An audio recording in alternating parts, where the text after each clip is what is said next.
Good evening and welcome to a post-draft edition of the Kelly Greenhour here on the Always Next Year podcast. I'm your host, LG Harrell, and joining me today is Connor. Connor, how you doing, my friend? Great as always. How about yourself? I'm doing great. It's almost Friday. So I'm just ready for the weekend. We are a week out of the first round of the draft, 5 days out of the completion of the draft last Saturday. While you were watching the draft and as you saw the picks, at least the Eagles picks, what were your initial reactions to what the Eagles did, making that the first round trade up to get ahead of Houston to get Andre Dillard, and then kind of your thoughts on what the Eagles did for the draft? Well, first of all, I think I was a little surprised, I guess, by the way the draft went on the Eagles side. Pleasantly surprised because Howie did Howie things, and I mean, I was expecting a bit more focus on defense, but I see where Howie was coming from and going this direction with the offensive focus and just one defensive player. I mean, some people are disappointed there wasn't more focus on the defense, and I would disagree. I think this is Howie helped build that offense really well for years to come. And then he can turn his attention maybe in next year's draft or free agency to coming back to the defense, because we know that the defense is older, definitely. It's by no stretch of the imagination is he making that defense younger. I mean, I loved the Dillard pick. I loved the trade up. The biggest thing I loved about that was watching the Texans scramble and go for Titus Howard. I wanted us to go Titus Howard with one of our two picks in the second round, but I personally had him more as a third round, fourth round guy. He's an athletic freak, but he's such a raw talent, and I think that we could have done a lot with him. But seeing them scramble and go for that reach, that was awesome. I love that. I like the Sanders pick. He's a great compliment to Howard and the other change of pace backs we have in the backfield. Arcega-Whiteside, I mean, you can't say enough good about him. If you have Whiteside going with Jeffrey or with Jackson, or I mean, there's so much flexibility now with all the receivers. We have Aguilar in the slot, then Ertz and Goddard. It just makes the weapons even more dangerous. Sharif Miller, I mean, I'm mixed. I think he was a good pick. I like the pick, but nothing overwhelmingly exciting about him. The only pick I didn't like was Clayton Thorson. He's a project quarterback who I will honestly say, unless Sudfeld and Wentz are dying, I don't think you will ever see him play in a regular season game in an Eagles jersey. I think it was a reach due to missing out on Easton Stick, because I know how high they were on Easton Stick and getting him. And I think they just reached, they realized, oh, we got to get our QB. I think Clayton Thorson might have even been there as a UDFA if they really wanted. Yeah, I definitely agree with you. My initial reactions were Howie Roseman and the Eagles. This was for them. This was a Carson Wentz draft. You get your left tackle of the future, presumably your left tackle of the future. You get your running back of the future, who coincidentally was picked in the same exact spot as LaShawn McCoy was 10 years prior with the 53rd overall pick in the second round. And you get the other second round pick of J.J. Arcega-Whiteside. You know, if you look at this offense, they get to the red zone. You have Zach Ertz, who's 6'4", 6'5". You have Alshon, who's 6'4", 6'5". Dallas Goedert, who's like 6'3", 6'4". Arcega-Whiteside, who's also 6'4", 6'5". You know, they have a bunch of power forwards that are playing down, you know, that you can just hopefully throw the ball up to, and they can use their athletic ability, use their height to out jump and outmaneuver defenders. So Howie Roseman, you know, they're putting it all on Carson Wentz. They know that whether it's this offseason, whether it's next offseason, they're going to give a boatload of money to Carson Wentz. So they're going out there and giving him all the weapons that he needs to be successful. If he's not able to do what we expect him to do like he did in 2017 with this offense, if he's not able to do any of that, we have a real issue. And what Donovan said a couple weeks ago is correct. If Carson Wentz cannot get you past the second round, cannot get you to an NFC championship game, cannot get you to a Super Bowl, we've seen it done with Nick Foles in this offense. If he's not able to do that, even though they're going to give him the money that he rightfully deserves, I think we agree that he deserves to get the money that he's going to get because he is the QB of the future. You know, they might have to look elsewhere, start figuring out what they're going to do for a couple years beyond that and grooming somebody. This offense has a lot of weapons. This offense is better than that the Donovan McNabb-led offenses in 2000, 2001, 2002, 2003, before they got T.O. And he was able to get them 2 NFC championship games. Maybe the defense was better for the Eagles back in the early 2000s, but this offense in an offensive-led league is way better than what Donovan did. So what he said is, correct. People are just mad because of who said it. If anybody else in the world would have said it, they would be like, okay, I can agree. But since Donovan said it, it's, oh my God, he's holding a grudge. He doesn't want Wentz to be better than him. But by looking at the draft, that's exactly what the Eagles are saying. They're saying, look, you have all the weapons now. You have a running back. You have receivers. Your offensive line, while older, is still one of the top 5 offensive lines in the league. If you can't win with this, you can't win with anything. Yeah, no, I agree. I mean, me and Shane talked about this last night on Crossing Borders, and Shane is probably completely against you on the take of McNabb, and he's more of a live for the present. But I mean, I kind of agree. I mean, you basically gave him a foolproof offense that the only way he can't succeed with it is if he's injured again, which is just a completely different concern and potential realistic possibility that we don't want to think about right now. I mean, whatever McNabb said doesn't matter if he gets hurt again and we lose him again for another season. As much as I love Carson Wentz, at that point you have to really start thinking, you have to wonder if this is the future and that this is going to happen. But I agree. I mean, they made it foolproof. This is a bulletproof offense for him to succeed in.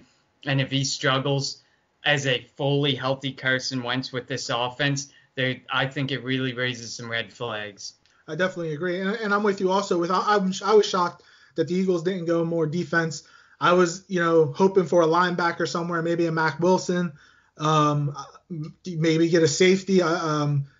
Chauncey Gardner-Johnson I was looking at in one of those second-round picks. You were pleading. You were begging for those picks all draft. Oh, man, I wanted Mack Wilson, Deontay Thompson, Gardner-Johnson. I mean, the Cleveland Browns traded up in the second round to get Greedy Williams, who's a first-round talent. Look, I know he doesn't like to tackle, but Deion didn't like to tackle. Asante Samuel didn't like to tackle. But all they did was create turnovers.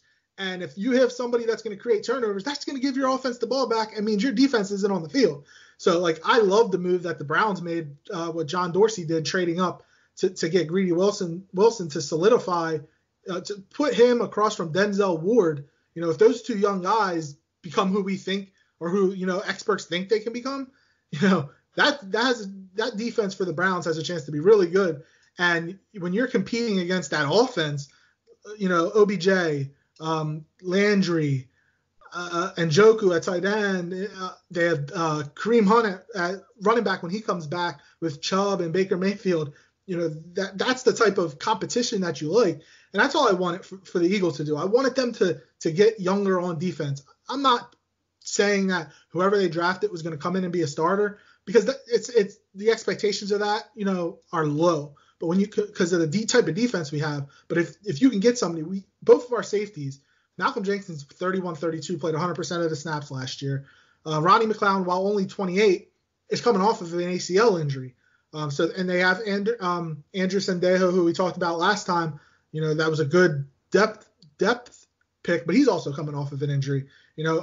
Our 2 starting corners from last year coming off of injury, and Jalen Mills and Ronald Darby. At linebacker, we have Nigel Bradham. They brought up Jordan Hicks is in Arizona. They brought in LJ Fort, but he's more of a special team rotational guy. Camus Grugier-Hill, I think, is more of a special team rotational guy.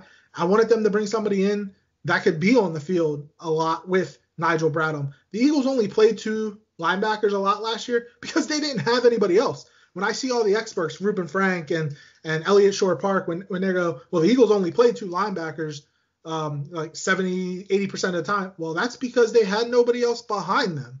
If you look at the names, there was nobody. I don't want to see Nate Jerry on the field. He's not a linebacker. He was a safety in college, and he's not even good. He shouldn't even be on the team. Shouldn't be on the field. So I was disappointed in that fact. And then, like you mentioned, the Clayton Thorson pick, you're right, that was a reach. I think the Eagles were at a point where, look, we just want to draft somebody to have to bring into camp to maybe groom. I do agree with the Chargers taking Easton Stick. They really wanted him. I had in my Eagles only mock draft before they traded their one pick away. I had the Eagles taking Easton Stick, I think, in the 6th round. But him going in the 5th, excuse me, that was kind of surprising. But the Chargers, while they want to give Phillip Rivers a contract, they're also looking to the future. And Easton Stick, Carson Wentz back up in college, and all he did was win championships. With giving the chance to learn the quarterback position, to be taught the quarterback position, and to learn behind somebody like Phillip Rivers, he has a chance, 3, 4, 5 years down the road to maybe be a quality starting quarterback in the NFL. Yeah, I mean, I find that Howie seems to just decide when and when not to focus on certain positions. And I think that's where the linebacker and safety position come into play. I don't know if it's that he doesn't value the position, which I assume he does. Well, clearly the linebacker position is very questionable because he loves to fortify that line. It seems that his belief is if you put 4 guys on that line, make 6 or 7 guys, and have a good rotational system, and I kind of agree with it, that you don't have to worry so much about the linebackers and the cornerbacks, especially when you have Malcolm Jenkins back there playing at safety. But at some point, you have to draft. You have to get younger at that position. I mean, you got Paul Warrior coming back as well. He's another special teams guy. Another special teams guy who I don't. Once we get into the UDFAs, I can't guarantee Paul Warrior has a job with us next year. So I think Roseman has to begin to eventually focus on those 2 positions and at least get them younger. If you get a young linebacker and a young safety, then you don't have to worry about the position for a couple years. You can go with what you got. But at this point, we saw last year how paper thin that safety position was when McLeod went down. We cycled through 3 or 4 different safeties. We gave cornerbacks a chance at it. You can't have that. I mean, it's okay if it's for 1 game or 2 games, but when you're cycling through 4 or 5 different players who can't get the job done for an entire season, it just doesn't look good, and it becomes a glaring need. Yeah, I mean, when we saw it in the Tennessee game, Corey Graham was on the field on that 4th and 13 play. If that's, Rodney McLeod, they don't convert that. I mean, Corey Graham was just covering a blade of grass, excuse me. He wasn't covering the receiver on the play against the Titans. So you're right. When you had to put Avonte Maddox, who never played safety in his life, a rookie, stands at 5'9", 170 pounds, soaking wet. While he succeeded at the position and was really good, and he was the savior for the Eagles secondary last year, they didn't have the depth there that they needed. And you're right. The way that Howie values the line positions, both offensive and defensive lines, if that front 4 can get to the quarterback as quickly as we expect them to, you won't have to worry about the corners covering as long as they do, or as they're going to have to, or the linebackers covering a running back or tight end as long as they're going to have to, because the quarterback's going to have to either A, get rid of the ball quickly, or B, he's going down and being sacked, by a Brandon Graham or a Fletcher Cox, Malik Jackson, Derek Barnett coming back. Keep them guys healthy and keep the rotation going, which Schwartz likes to do. Then it's going to help out the back 7 of the defense. Absolutely. And the cornerbacks, that's one of the things I think that if we didn't have a strong front 4, we see Jalen Mills as we can live with him. I think if he's on any team that doesn't have a good solid front 4 that give him the time to set and give him the time to see where the play is going, Jalen Mills would probably be a free agent.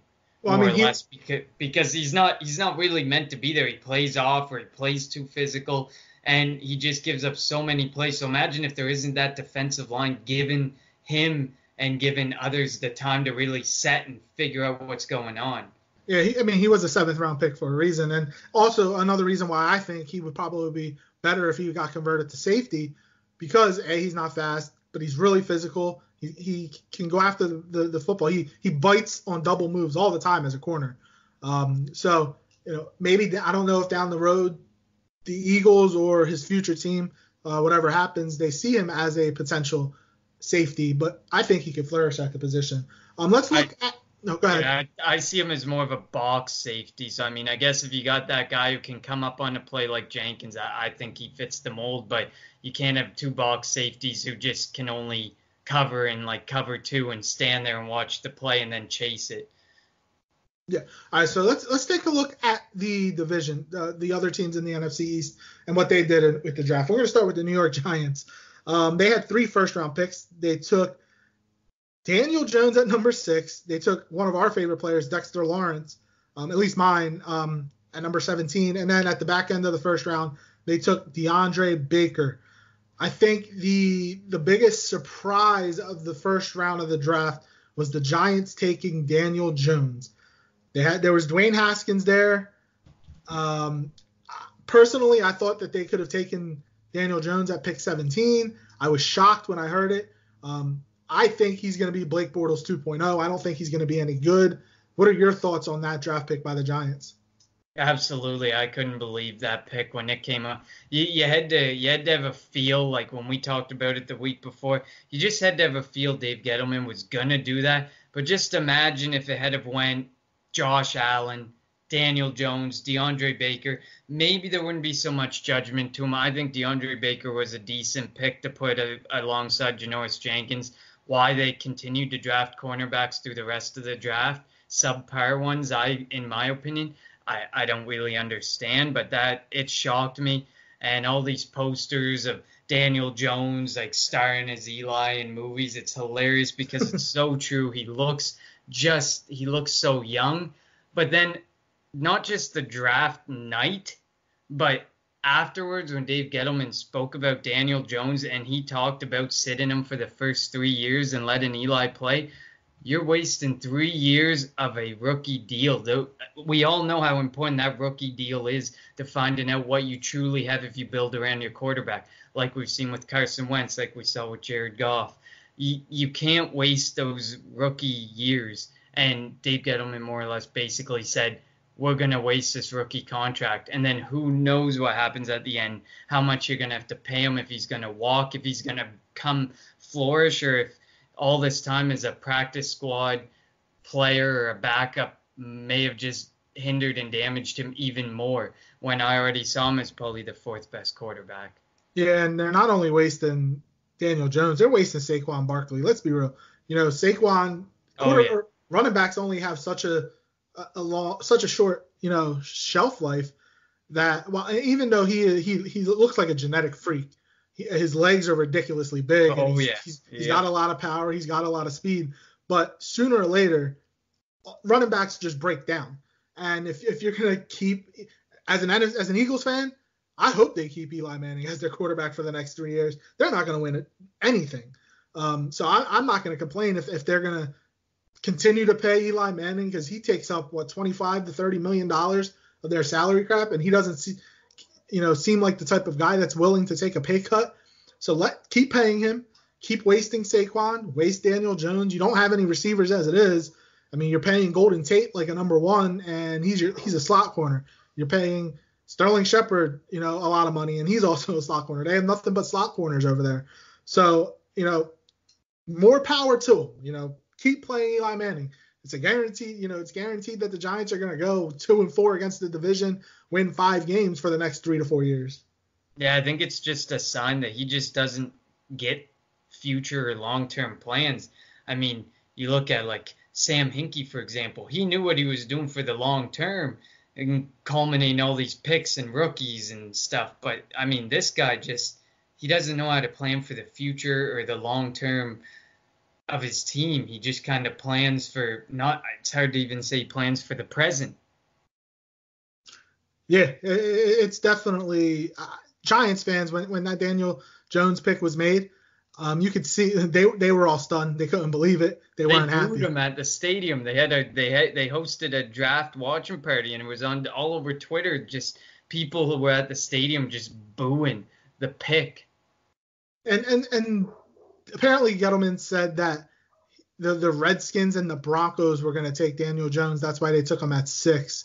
I don't believe that at all, honestly. He's out of his mind. He definitely is. Daniel Jones is a later first round. Like, they could have got him at 17. I don't care what anybody says. You want to know what is somebody seeing somebody wanting a certain person, that Andre Dillard trade.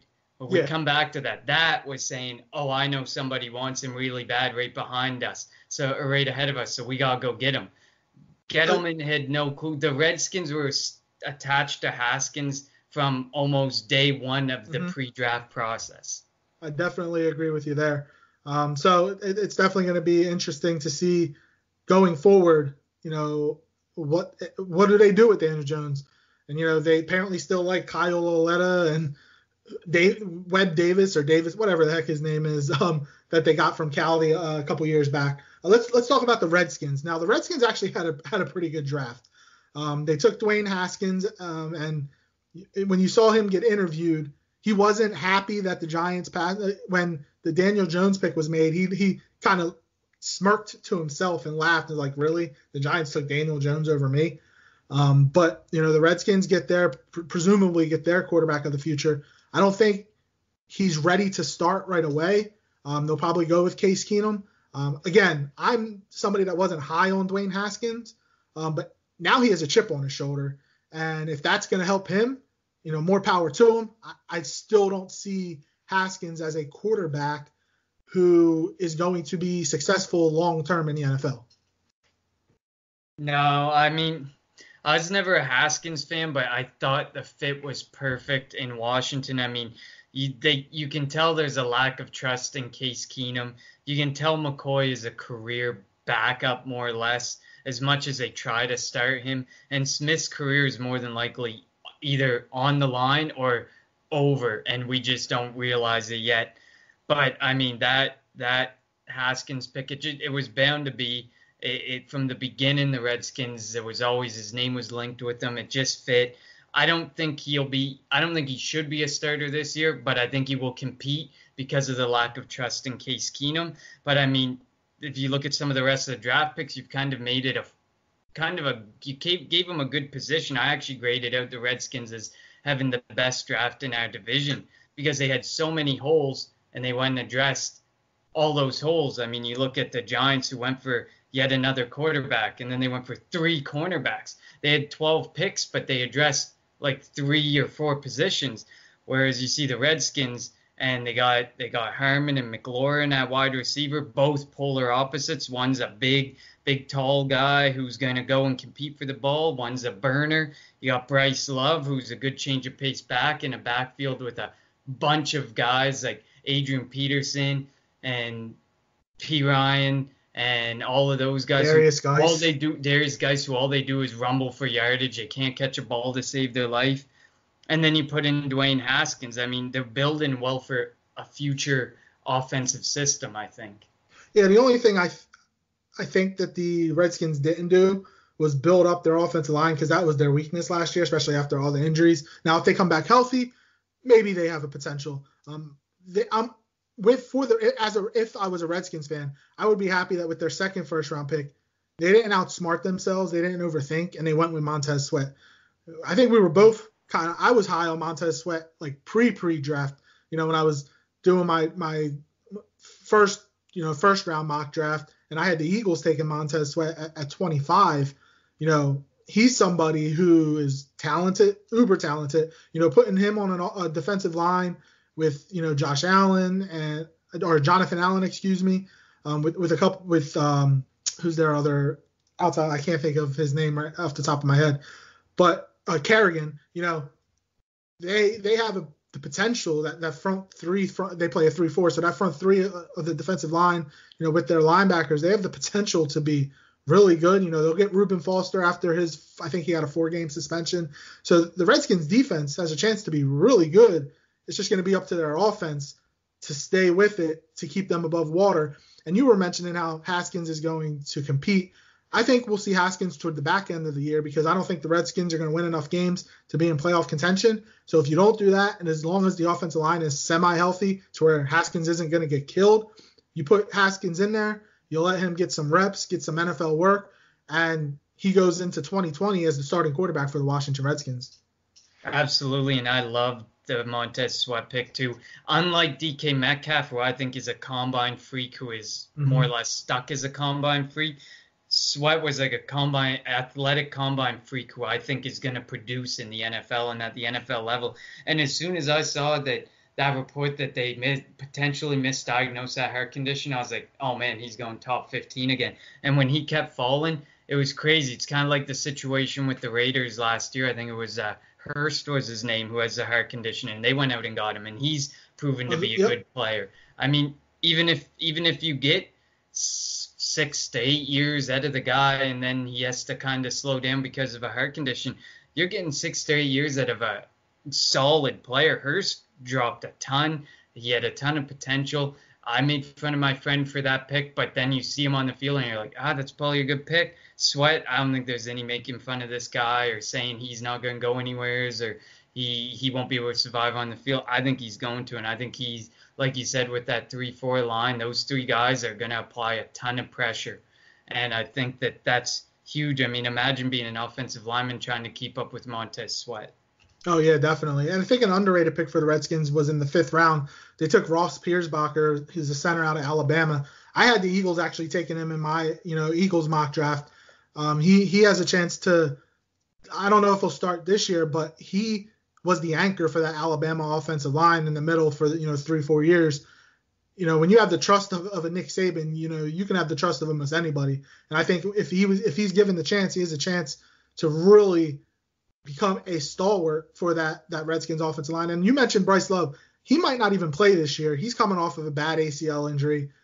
Darius Geist also coming off of a ACL injury. Adrian Peterson re-signed. So while they have names that are talented at the running back position, it's a matter of them, just like their offensive line, if they have to stay healthy.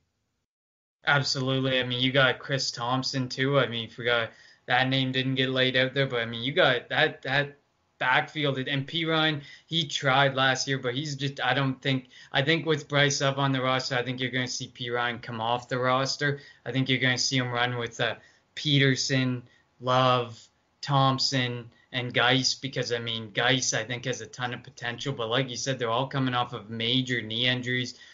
Thompson can't seem to stay healthy because he's always getting popped in the backfield. That offensive line does not do him any justice to what he should be. But, I mean, you talk about an underrated pick. I actually thought an underrated pick for them, I think it was in the 6th round when they took Jimmy Moreland, the cornerback. 7th round, yep. I know he's undersized, but he was highly touted. He's a ball hawk. He's aggressive. He is what I wish Jalen Mills was. I get Jalen Mills. He's aggressive, and he loves to go for that ball, but he can't stick to anybody. This guy can't, and when he ball hawks, he completely blows a play up. Jimmy Moreland, on the other hand, I don't see him blowing plays up like that and letting a guy go off for 30, 40 yards after the catch. He's aggressive, and I think he had 18 interceptions. 6 of them he returned for touchdowns. Like that's an aggressive corner that you want, who I think will fit perfectly as a slot corner or nickel corner. Yeah, and we'll see what he does, because he's playing at JMU. You don't really play the top tier type of receivers, but as you mentioned, he battles and he has a chance to make the roster for the Redskins. Now let's move over to the Dallas Cowboys. They didn't have a 1st round pick because they traded it for Amari Cooper. Their first pick was Tristan Hill, defensive tackle out of UCF. A lot of people were saying this was the perfect pick for their defensive coordinator, Rob Marinelli. Put him in the middle of that 4-man defensive line and just let him go to work. And then in round 3, they took Connor McGovern, a guard out of Penn State. And in round 4, Tony Pollard, the other running back out of Memphis. Now, he's not somebody that's going to get a lot of carries, but he was good in the return game, whether it's punt return, kick returns. So he has a chance, to fill a need for the Dallas Cowboys, get somebody back there that can get them positive yards in the special teams. Yeah, I really like the Pollard pick, because I was I didn't have him going that high. I had him more like in some of my mocks when I was kind of mapping out my mocks for the Eagles. I kind of had him going down in like a sixth round, fifth round, seventh round type position. I mean, I wasn't very high on him, but I like the pick. He's kind of like a Swiss Army knife. He reminds me of a Darren Sproles. Mm-hmm. He's going to do your kick return. He's going to do your punt return. He's going to be a really good change of pace back. He's small. He's elusive, you know. I like that pick for them. I found that nothing really stood out with the Cowboys. They were just kind of middle of the pack. It was really boring. They had an average draft because they don't have glaring needs, but their future is so bleak due to the amount of money that they're going to have to owe all these people. I mean, we talked about it a bit on the last episode of the Kelly Greenhour, how much they have to pay. Like Ezekiel Elliott's dad said he's going to go out and become the highest paid running back. And then so you're looking at like almost 20 million there. You're looking at 20 million to Coop. You're looking at 35 plus million to Prescott if they're crazy enough to do it. Mm-hmm. I mean, you're taking up half your salary cap on 3 guys alone. And this is after paying DeMarcus Lawrence. And then, yeah, exactly, after DeMarcus Lawrence, and then you got Leighton Vander Esch still, who's going to come up in a few years. You got Jalen Smith. Byron Jones. It's insane. They're never going to be able to afford everyone. So I think it was really boring because I think they have to figure out their future in regards to the key cogs and the key pieces to keep that team going. I also found the Tristan Hill. I don't know if you saw this, and I don't know if it's true or not, but they made him sign a specific clause in his contract to do with behavior, which I found hilarious, very Cowboys-esque given the situations they've had. Yeah, they definitely like to sign or draft players that have questionable, how do I put this? Questionable backgrounds. Yeah, there we go. Life backgrounds. Choices. So yeah, something like that, you know. So I do remember, you know, glancing across something like that where that had to be put into his contract, and you know, not all the players that you mentioned that they have to sign, but then that offensive line, which has always been, you know, stouted as the best offensive line in football, even though I disagree with that. But you know, they're eventually going to have to pay La'el Collins. Tyron Smith they paid, but he might go up. You know, Travis Frederick, if he comes back healthy. Zach Martin they paid, but he might, you know, you're right. They have so many guys that are going to get big time contracts. That's why, you know, they're kind of just in a position right now where they have to draft for depth, but for guys that might possibly have to start because they're not going to be able to afford everybody. Yeah, exactly. I mean, that offensive line, I mean, you see the type of money that these offensive players are signing for. Brown, who went to the Raiders, every year there seems to be that offensive lineman coming out of the Pats that's setting new standards for what an offensive lineman gets paid, rightfully so. They protect your biggest asset.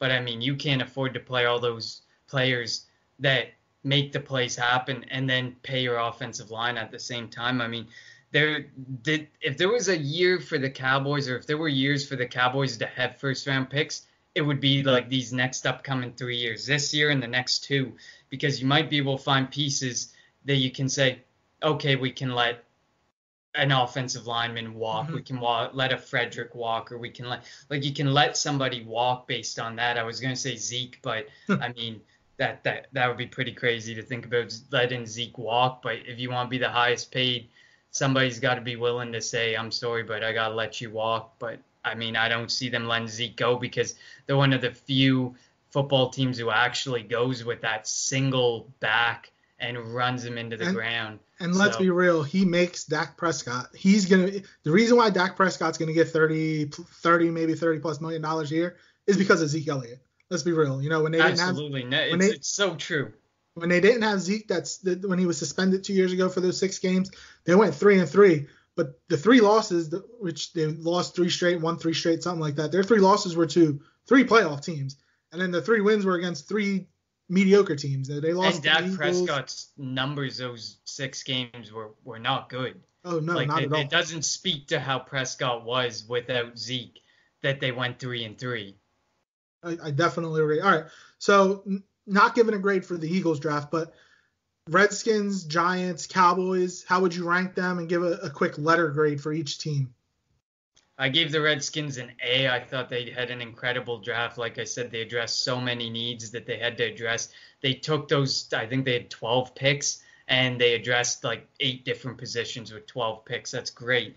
The Giants I gave a D to for the opposite reason of the Redskins. First of all, they didn't get the right quarterback. They drafted that quarterback too high. I think that Daniel Jones pick is a pick that if you take a Josh Allen, I think your grade goes from a D to a C, but they also addressed the same positions. They had 9 picks, I think, and they addressed maybe 3 or 4 positions, maybe. Yeah. And the Cowboys, I gave a B to. It was bland. They did what they had to do with their picks, and that's what I gave the 3 in the division. Yeah, I gave the Redskins a B plus because I'm iffy on Dwayne Haskins. It fills a need, obviously, but I'm a little iffy, and I think they kind of got Bryce Love a little high, especially him coming off of an injury. So I gave the Redskins a B. I gave the Giants a D also. While I love Dexter Lawrence, and he has a chance to make a difference, Daniel Jones, I'm still baffled, by that pick. And then the Cowboys. Yep. Cowboys, they're middle of the road. I give them a B minus, C plus. Like you mentioned, they were just kind of blah, pretty much what they did. Now, let's look at the first round of the draft real quick. Obviously, Kyler Murray going number 1 overall. By the way, I watched the draft with a couple friends who I do my do fantasy football with. I won the league that I'm in this year, and I brought a notebook like Ray Dittinger brings his yellow legal pad, and I wrote down every first round pick, and they were like, "Why are you writing this down?" And I was like, "I want instant reaction." So because I knew that we were gonna do this, a week later, do our podcast a week later, and I didn't want to have to remember. So I wrote down the pick, and I was like, I gave a thumbs up, thumbs down, a what the heck, a WTF. And they were just looking at me like I was crazy as I was writing down all the first round picks. But I went old school for this draft, in preparation for this week's segment. Like Mike Mayock with his backpack at the training camp. Yeah, exactly. So I wrote down every first round pick. I wrote down every trade. Because I wanted to have my instant reaction.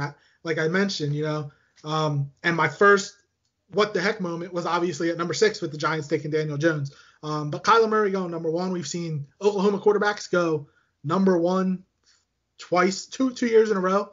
I don't think we'll see Jalen Hurts go number 1, but you never know. I still think Tua is the cream of the crop in next year's pick, him and Justin Herbert. But obviously the Cardinals and Cliff Kingsbury getting his guy and then trading Josh Rosen to the Miami Dolphins, fills, he has a quarterback that's going to fit his offense and an offense that has a chance to be really good. David Johnson, Christian Kirk, Larry Fitzgerald coming back for a year. That offense has a chance to be decent. It's just going to be a matter of the type of offense that Cliff Kingsbury is going to run and will it succeed in the NFL. I agree. Yeah, but I mean, I think the big thing there is just you gotta wonder about that offensive line. And my instant reaction to that Josh Rosen deal was I didn't like the return for on the Cardinals side. I think that if they were a bit smarter about it, they held off. I mean, you wait till maybe middle of the year when there's a couple quarterbacks go down and you might get a more increased value for you. I didn't really like the deal. I love the deal from a Dolphins perspective, and I'm also my instant reaction to the Wilkins pick was, wow, F you, because I mean the rumors that we were trading up for Wilkins, I wanted Wilkins at damn it, I wanted him at 25, and I knew he wasn't going to get there, but in my mock draft I put Dexter Lawrence, but the dream scenario would be Wilkins to drop here. And when I heard, I mean, we probably were going to give up a lot more than what we gave up to leapfrog Houston and get Dillard. But, I mean, that was my instant moment there with Wilkins. Wow, F you turned back on the trade and took my boy Wilkins. Yeah, could you imagine Christian Wilkins next to Fletcher Cox? That would have been ridiculous. I disagree with you in the return that the Cardinals got, only because I would not have wanted Josh Rosen and in the same room as Kyler Murray. Now, I don't think Josh Rosen is the type of guy, that will, have any bad vibes towards Kyler Murray. But I think they did the right thing in getting rid of him before those two kind of appeared on the field at the same time. It wouldn't have been good for that team. So that's the only reason I disagree with you in terms of them not getting back as much as they probably could have if they held on to him. I think it was smart for them to make a deal, get what you can get that third or fourth round pick, whatever it is that they got, and and let both parties go their separate ways. Because I just don't think I think it would have been, I don't want to say bad, but I just don't think it would have been smart to have both of them in the same room at the same time.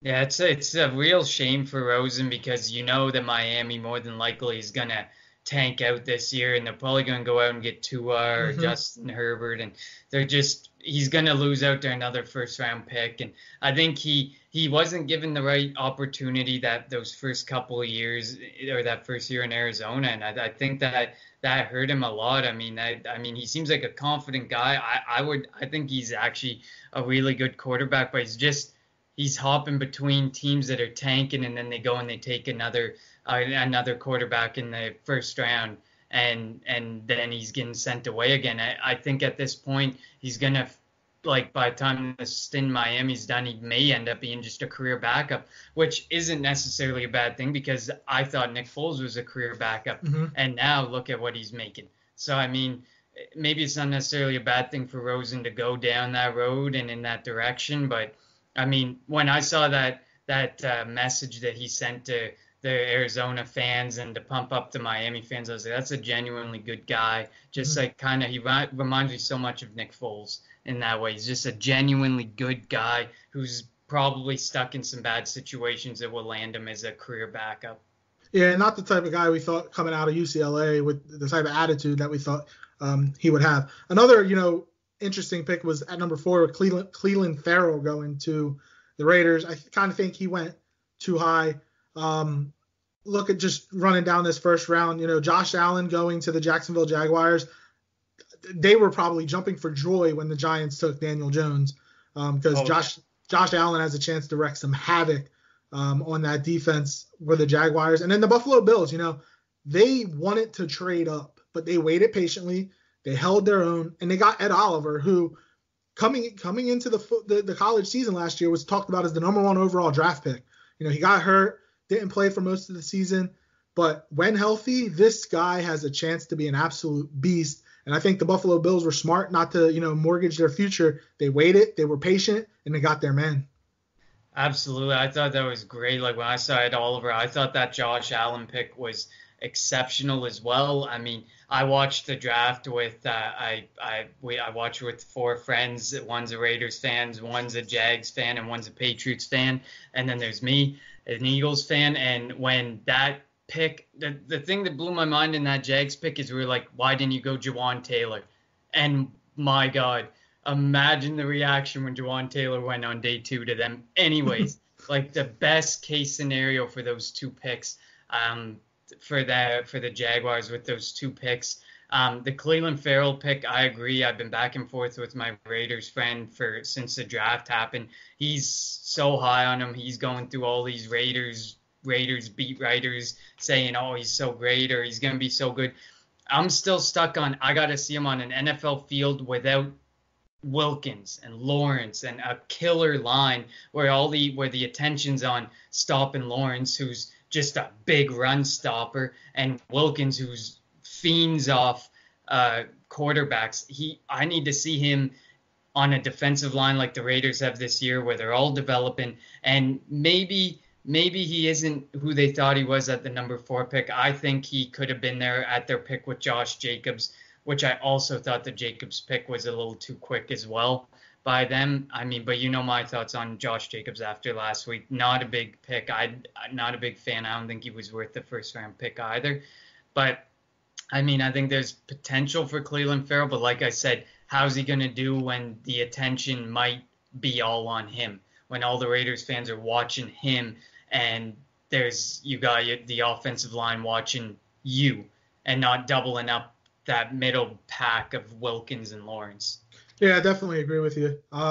Speaking of the Raiders, not only getting Farrell, but getting Jonathan Abrams in the back end of the first round, he has a chance to really solidify that secondary in Oakland, soon to be Las Vegas. And again, I'm a big Josh Jacobs fan, and I think with Antonio Brown, And that offense with Derek Carr, if that offensive line can be right, he has a chance to be successful. They have a chance to have a really good threesome on offense. And then to finish off the first round, the Patriots doing Patriot things, just filling a need, getting N'Keal Harry. I think that was a good pick for them, and he has a chance to just fill right in and become a big target for Tom Brady. It was definitely a great pick, and I mean, at the end of the day, like, it's always when you're talking about the Patriots, like, you're always sitting there and you're like, oh, what are they going to do? And they somehow always find a way to be a top 10 team in the draft. Like, you sit there and they could have 4 picks and they'd still probably grade out at like an A, just because whatever goes on in the mind of Belichick when he's making those draft picks, he just knows. He knows that, oh, I just need a guy like N'Keal Harry. And next year, he's probably going to look like a stud, thanks to Tom Brady. And same as those offensive linemen that he grooms over 4 or 5 years and then sends them off for massive contracts. I mean, what the Patriots do amazes me. Yeah, definitely. As much as I hate to admit it, because I truly do hate to admit it. Yeah, that game when they come to the link this year is definitely going to be a fun one. Now we talked about the division in terms of their grades. Let's give the Eagles a grade. I put a Twitter poll question out after the draft. I said, how would you grade the Eagles draft? 51% of our respondents said B, 41% of our respondents said A, 8% said C, and 0% said D or F. So a lot of people were very confident with what Howie Roseman, Joe Douglas, and company did. What is your grade for the Philadelphia Eagles? I'm right in the middle with the 51% there. I gave it a B+. I'll add the plus to it. I think they improved the offensive weapons for the future. I mean, for now, for the present and the future. I mean, Dillard, obviously, for the future, maybe even next year if he has to step in. Sanders, obviously, for next year right off the bat. Arcega-Whiteside, I see him more as Arcega-Whiteside's like a Goddard. He won't have an impact necessarily right away, but in the red zone he will, because you're going to be putting these 4-6'5" monsters out there and saying good luck. But I think the reason, I mean, I wavered on it. I almost put it just as a B. They lacked focus on the aging defense, like we said earlier, and that's kind of what brought it from an A draft down. I mean, they had 5 picks. If you had to put those 3 first picks the way they are, maybe even changed one for a defensive player and then drafted another defensive player later on, I think Howie's that close to getting an A in my eyes. Yeah, I agree with you. I'm in that B range. You think about it, Dillard. They drafted Dillard to replace Jason Peters. They drafted Miles Sanders to come in. He will, quote unquote, replace Jordan Howard because he's on the last year of his contract. Who knows if he's going to come back? He probably will, but it depends on what he's going to command, because they're going to have to they're going to have to back the truck up for Carson Wentz. And then J.J. Arcega-Whiteside is kind of a Alshon replacement. He's a clone of Alshon. Alshon makes pretty good buck, and who knows, again, depending on where they are for cap situations, this could be Alshon's last year, which stinks because everybody's a huge Alshon fan regardless of what happened in the NFC divisional playoff against the Saints and him dropping that pass. I still don't think he's the reason why we lost that game. That really, as a side note, that really bothered me, listening to the WIP in the morning and Angelo Cataldi saying, Alshon's the reason why we lost. If he would have caught the ball, it still would not have been first down. And B, even if we kick a field goal to take the lead, did you have any faith in the Eagles defense to stop Drew Brees from getting into field goal range? Like, at all? Because I did not. Absolutely not. The way that secondary played, all the secondary did all night was give up second and long, third and long. I mean, all they did was give up those long plays. And I mean, it definitely sucked watching that ball drop out of Jeffrey's hands. But I mean, I do agree on the way that you say, like, maybe if there's a cap casualty, there's very well he could be the one if Arcega-Whiteside proves to be a younger, cheaper alternative to Alshon Jeffrey, as much as I wouldn't want to see him go either. He's aging. He's had his shoulder issues. He's making a nice chunk of change. Maybe that's where you save your money. You see Arcega-Whiteside doing really well, and you find a way to save that $4 or $5 million. Yep. And then, as you mentioned, being on the defensive side of the ball, they didn't really get much younger. I mean, drafting Sharif Miller he's probably going to be a replacement for Chris Long, who might not come back. He's pretty much they've pushed back his bonus, but he's pretty much said that, unless a need arises for the Eagles, he's not coming back. So that'll be interesting to see. But I'm with you, in that B plus range. Quickly, the undrafted free agents. I think we're both high on TJ Edwards. He has a chance to make the squad and maybe be an instant impact, being a second, third, or fourth linebacker on this team, especially with the lack of focus in the draft on bringing in a linebacker. Oh, I love TJ Edwards. I even welcomed him on Twitter, and well, he didn't really say anything, but that's okay. But yeah, he definitely provides linebacker depth. I think he keeps made note that it just keeps the veterans on their toes. I mean, like you said, like a Nate Gary, this pushes Nate Gary out of the linebacker talk. I think this puts Paul Warloo on watch because he might not keep his job. LJ Ford, I think he's solid because he's a rotational player and he provides just that really strong added bonus on the special team side of it. So, I mean, a lot of people are kind of mixed on him because he's that old school between the tackles linebacker. He kind of scopes out his target, goes for it through the tackles and stuff. Kind of reminds me of Jeremiah Trotter.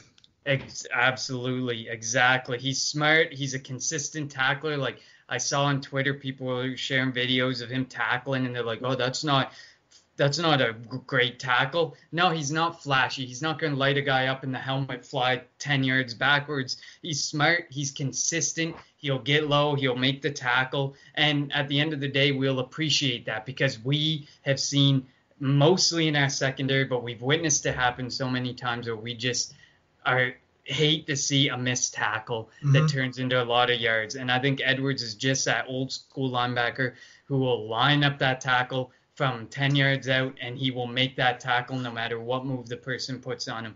And that's what I like. I mean, I'm not one of those guys who needs to see flash all the time or needs to see these sexy moves. I'm not that type of guy, and TJ Edwards doesn't bring that necessarily, but. And it's not even the missed tackles. It's where guys try to go for the big hits. I've always taught when I played football, hit, wrap, drive. I don't want to see the big, missile coming in and knocking somebody out or making the helmet fly off. No, wrap somebody up and drive them into the ground. We gave up a lot of second and long and third and longs because of missed tackles and because Jim Schwartz liked to play that picket defense, which I hope we don't see this year. But that's exactly where I want to go. I want somebody that's going to make the tackle, that isn't going to allow yards after contact. And if that happens, our defense will instantly get better. Absolutely. And I think also another note on the undrafted free agents is I think Howie just continued to win on that offensive line with the undrafted free agents. They got Isua Opita and Ryan Bates. Ryan Bates is just a versatile offensive tackle who can do offensive tackle or center. So, I mean, I've seen some articles saying maybe he's a replacement for Travis Kelce. You kind of just put him. Oh, Jason Kelce, yeah. Jason Kelce, my bad. you put Bates on your practice squad. Maybe if he's even good enough, you might even keep him on your roster. I think the Jordan Mailata experiment and the Big V experiment may be coming to an end with guys like Bates and Opita coming in, because I mean Opita's like he's a defensive line convert and he's just an athletic freak. His combine scores were in the 90th percentile of offensive linemen. He put up the most bench press reps of an offensive lineman at the combine. He's raw because he came from being a defensive line convert, but he's loaded with potential and he knows the game, unlike a Jordan Mailata who might be another 2 or 3 years out still, or a Big V who I think his years are up. I don't think he's ever going to be. It frustrates the hell of me when they put him out. But I mean, maybe the end is near for those two, because he's winning on that offensive line, and there may be some tough decisions to be made by the end of the camp. Yeah, I definitely could see Big V on his way out. I think they might want to try to give Mailata at least this training camp, just to see what he's learned, give him some preseason game action, to see if he's retained much, and just to see how his body reacts to being out in the field. That was what we're going to get in a minute or two. We're going to get to our mailbag segment. We had a question retaining towards Jordan Mailata. But quickly, some notes for the Eagles. Carson Wentz 5th-year option was picked up. Unsurprisingly, we knew it was going to happen. If they don't reach an agreement on a new contract going into next year, his number jumps up to over $22 million. I think we're both in agreement that they'll have a contract worked out with Carson probably after this upcoming season or even in the middle of this upcoming season. I'm hoping it happens before because, I mean, if he has another and he has the weapons to do it, he has even more weapons than what he had in 2017. If he has another year like 2017, you go from having the leverage of saying maybe you're worth like $33 million a year to potentially paying that first $40 million quarterback if he puts up that MVP caliber season. So I think they really got to work it out as the year goes on. I really was hoping it would happen before the season starts. They use kind of the injuries as kind of like a bit of a crutch to get him to take a bit less money. But, I mean, if you let him play it out and he ends up putting up MVP numbers, you very well could be looking at that $40 million quarterback. I agree. And then they re-signed Tim Jernigan to a 1-year deal that can pay him up to about $1.5 to $2 million after cutting him when he was signed for a 4-year, $48 million. So they get some big cap relief in bringing Jernigan back. But when you have Jernigan who can kind of be the leader of the second unit, he can replace Malik Jackson next to Fletcher Cox. I think, that is a big get having him come back. And, teams didn't see him as somebody that can stay healthy. And he has a chance this year to kind of help himself going. He's only 26, so he has a chance to help himself going forward for his next contract. But I think that was a big get having Tim Jernigan come back as another rotational piece along the defensive line. I couldn't believe the contract. That's all I have to say to that. I mean, you go from signing this guy to, like you just said, 4 years at the value that he had. He took a massive pay cut. That's a guy who's in it to win it versus in it for himself right there. Yep. And then quickly, if you sign players after June 1st, that doesn't affect your comp pick situation, which is why a lot of Ndamukong Suh, which is why he hasn't signed. And a lot of these other, guys, Ziggy Ansah. Do you think the Eagles are going to wait and then maybe look at bringing in a Ziggy Ansah? If Chris Long isn't going to come back, he can be another rotational defensive end piece. Bringing in a Zach Brown at the linebacker, bringing in maybe a Trey Boston at safety. Do you think any of these names are appealing to the Eagles, or are they going to see what they have with this, with the draft class, with their current roster, and depending on injuries, then make a move here and there? I think any name along a defensive line that jumps out to Howie Roseman, like a Ziggy Ansah or Ndamukong Suh, will definitely be of interest. I'm just not 100% sold they're going to be there. I mean, there's some people who don't have comp picks who are okay with going out and getting Ziggy Ansah instead. But, I mean, Howie always is looking at names, and I think he'll do anything to build that defensive line. I think if there's any focus, it'll be on that defensive line. And, yeah, I definitely would have interest in going at the defensive line. As far as, like we've discussed, safety and linebacker, I don't know if he'd go out that way. I would love to get Brown.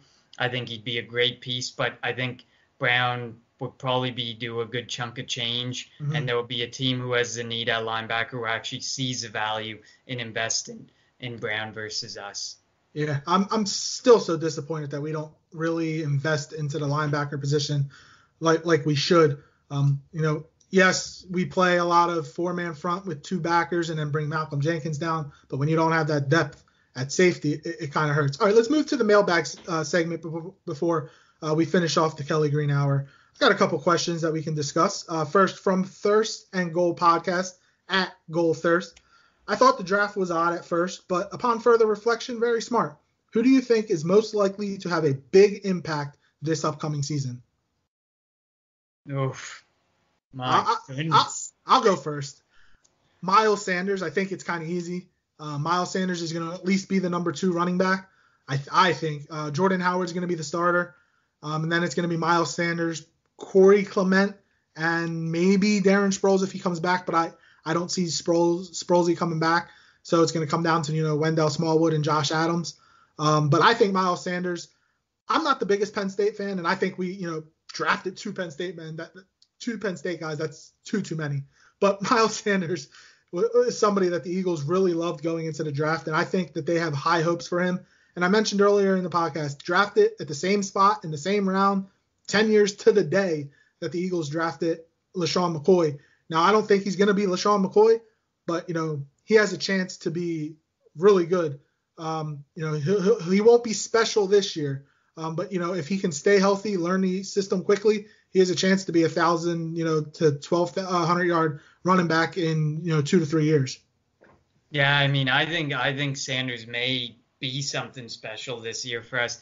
I'm still thinking. I think the biggest impact player will probably be, I'm going to say, Andre Dillard. I think something's going to happen. They make a move. They figure something out. I mean, I've seen people talking about moving Jason Peters into the guard spot, alleviate some pressure potentially, and have Dillard going on the outside and trying to keep up with those defensive ends. I could see something like that potentially happening, but I see Dillard coming into play more of a role than some people probably think, just based on Peters' age and just his body is just, I don't know if it can do another full 16 games plus go into the playoffs. And I think if the Eagles see that happening, that maybe they give Dillard more of a shot so that if the playoffs come in there without Peters, Dillard's prepared to step in and take that role. Yeah, we'll see. I mean, I do think it's going to be Peters' spot at the left tackle spot, obviously, assuming he's healthy. But, if they were to consider moving him into guard, they need a left guard, unless they're going to bring, Wisniewski back. I don't personally don't have a lot of faith in Isaac Seumalo. But, yeah, it'll be interesting to see what they do and how they move forward with Andre Dillard. This is a guy in that Washington State offense, pass protected 700 times, gave up 1 sack. Like, that's ridiculous. He gave up 1 sack and pass protection of over 700 times. That stat was mind-blowing when I heard it. Absolutely. It was insane. When I saw that, I was like, holy, now that's a bodyguard. Yeah, definitely. All right. You kind of touched on this a little bit earlier, but does the selection of Dillard affect Jordan Mailata? Like I mentioned, I think they're going to give him this training camp, this preseason, to see what he's got, see what he's learned, see what he's retained. But it doesn't bode well for his future that they brought in, or they drafted Dillard in the first round.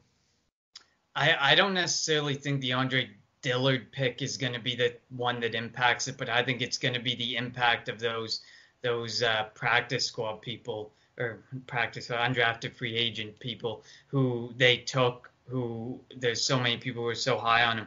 I think Dillard, I mean, that it definitely impacts him. He's definitely a lock at that position over Mailata. And I mean, I was actually listening to NFL radio today, and they were talking about the situation too. And they're like, who's to say Mailata with his size is even going to be able to play? Because there's this idea that the bigger the better on the offensive line, but that means in girth and width, but maybe in height that doesn't necessarily bode as well. But I definitely think the Dillard situation didn't help, and then what they went out and got as undrafted free agents helps even less, because it crowds that locker room with a bunch of guys on the line who know football against Mailata, who's just a big body still trying to learn football and enter in year 3 now. Yeah, I'm speaking of NFL radio, I listening to Ross Tucker, he's really high on Jordan Mailata, at least he was last year. And now that he's on the Eagles television network for their preseason games, it's going to be interesting to see what he sees, in these training camp practices, in terms of what Mailata is going to be able to do. And our final question, which we also kind of talked about, but if you wanted to add anything to it, are you concerned the Eagles didn't address the linebacker or safety position? I'm going to go with not as much as a lot of other people, just like the cornerback position. I never even saw the cornerback position as a need. For all those people who mocked corners, I hope you now realize, like, you would just be adding to the room, and we'd have to get rid of somebody. We have 6 cornerbacks on roster. Even if you move one out, are you really going to carry 6 cornerbacks?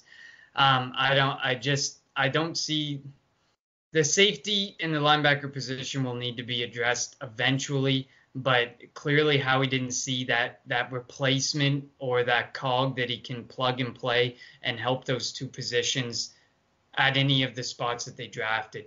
So I'm not as concerned as other people may be, but it definitely needs to be addressed in the next year or two, without a doubt. Yeah, definitely agree. They have to get younger. Nigel Bradham, he played a lot last year. He's 28, 29, something like that. So he's somebody that, while he went healthy, he's really good. Like when Jordan Hicks got hurt and Bradham had to be on the field most of the time, he was really good. A lot better than when he kind of was a rotational linebacker at the beginning of the year. As long as he stays healthy, I think they'll be all right. But again, health, 100% the most important key for the Eagles this season on defense, on offense, the whole team. If they can stay healthy, they have a shot to make another run at a Super Bowl.